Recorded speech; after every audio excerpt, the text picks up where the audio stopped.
Onigiri, ramen et bubble tea, la nourriture asiatique s'implante en France depuis des années.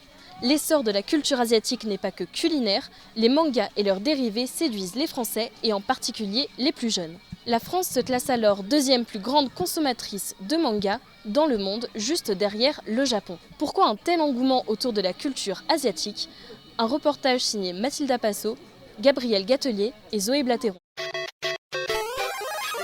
La culture asiatique fascine les Français par tous ses points, qu'elle soit traditionnelle, gastronomique ou linguistique.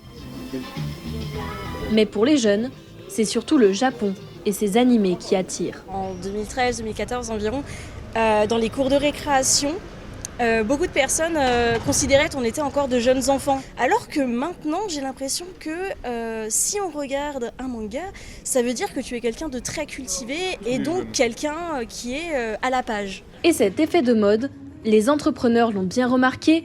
Alexandra et son compagnon ont ouvert une boutique de mochi donuts. Ces pâtisseries faites maison marient le donut américain au mochi asiatique.